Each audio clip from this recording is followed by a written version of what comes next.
Hola, ¿qué tal? Bienvenidos. En este video vamos a hablar sobre la memoria externa, en particular sobre los discos magnéticos. Un disco magnético es un plato circular construido con un material no magnético llamado sustrato cubierto por un material magnetizable. Tradicionalmente el sustrato es aluminio o una aleación de aluminio y recientemente se han utilizado sustratos de cristal. Los sustratos de cristal tienen una serie de ventajas, entre las que podemos encontrar de que mejora la uniformidad de la superficie magnética para incrementar la fiabilidad del disco. Hay una reducción significativa de los efectos en toda la superficie, de lo que ayuda a reducir los errores de lectura y escritura. Tiene la capacidad para soportar grabaciones de gran proximidad. eh, Tiene mejor rigidez para reducir la dinámica del disco y tiene mayor capacidad para restringir golpes y daños.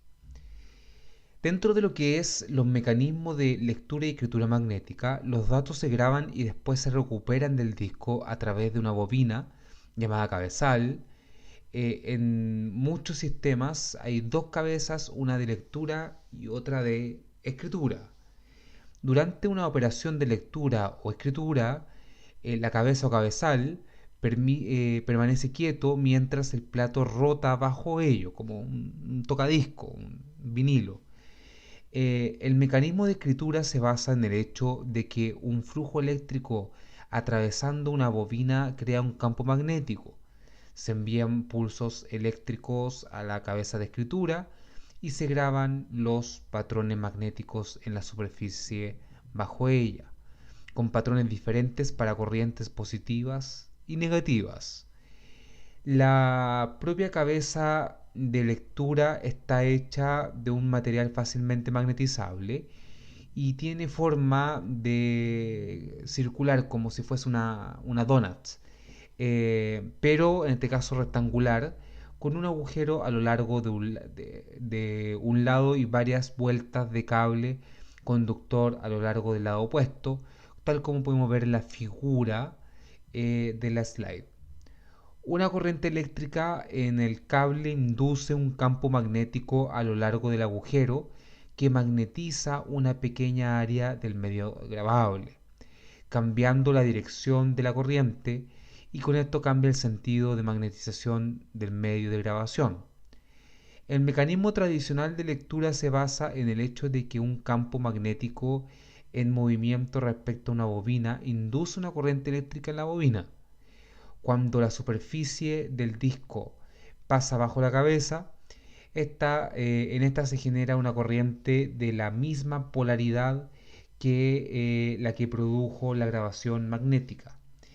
La estructura de la cabeza de lectura es, en este caso, esencialmente la misma que la de escritura y por tanto se puede usar la misma cabeza para ambas operaciones. Estas cabezas únicas se usan en disquete, discos duros antiguos, entre otros. Los discos duros de hoy usan un mecanismo diferente para la lectura, siendo necesaria una cabeza de lectura separada posicionada, por conveniencia, cerca de la cabeza de escritura, y la cabeza de lectura consiste en un sensor magnetoresistivo potencialmente blindado.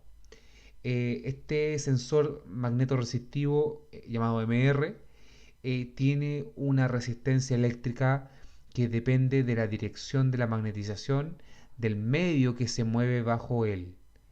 Haciendo pasar una corriente a través del sensor MR, los cambios de la resistencia se detectan como señales de tensión, tensión, corriente, y el diseño del MR permite operar a altas frecuencias, lo que equivale a grandes densidades de almacenamiento y de velocidad de funcionamiento. En lo que refiere a la organización y formato de los datos, podemos establecer que la cabeza de un dispositivo relativamente pequeño, capaz de leer o escribir en una zona del plato que rota bajo a ella, está dentro de esta definición. Esto da lugar a que los datos se organicen en un conjunto de anillos concéntricos en el plato llamado pistas. Cada pista es el mecanismo ancho que la cabeza. Usualmente hay cientos de pistas por superficie. En la figura 6.2 se puede ver la disposición de los datos, como lo vemos aquí en la figura, donde las pistas adyacentes están separadas por bandas vacías. Esto previene, o por lo menos minimiza, los errores debido a desalineamiento de la cabeza o simplemente a interferencias del campo magnético. Eh, los datos se transfieren al y desde el disco en sectores, como se puede apreciar en la figura. Vemos que están las bandas intersectoras, los sectores, las pistas y las bandas interpistas. Eh, entonces, normalmente hay cientos de sectores por pista y estos pueden tener una longitud variable o fija. En la mayoría de los sistemas de hoy se utilizan sectores de longitud fija, siendo 512 bytes el tamaño casi universal de un sector, y para evitar imposiciones de precisión y lógica del sistema, los sectores adyacentes se separan con intrapistas o intersectores, los cuales están vacíos.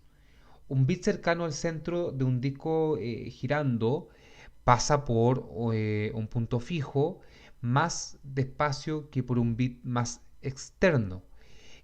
Por tanto, debe haber alguna forma de compensar esta variación de velocidad de forma que la cabeza pueda leer todos los bits a la misma velocidad. Para eso se usa teoría de velocidad angular constante, que es muy típica de la matemática y la geometría, pero que no vamos a tocar dentro de este tema. Ahora, sí es mencionar de que debido a que la densidad en bits por pulgada aumenta a medida que nos movemos desde la pista más externa a la más interna, la capacidad de almacenamiento de un disco con un sistema de velocidad angular constante sencillo viene limitada por la máxima densidad de grabación que se puede llevar a cabo en una pista interna. En general, para aumentar la capacidad, los discos duros modernos utilizan una técnica conocida como grabación en varias zonas, o sea, Multiple Zone Recording, la MZR, en la que la superficie se divide en varias zonas concéntricas, que dentro de una zona el número de bits por pista es constante. Esto permite capacidades de almacenamiento mayores y a expensas de que los circuitos de alguna forma se vuelven cada vez más complejos.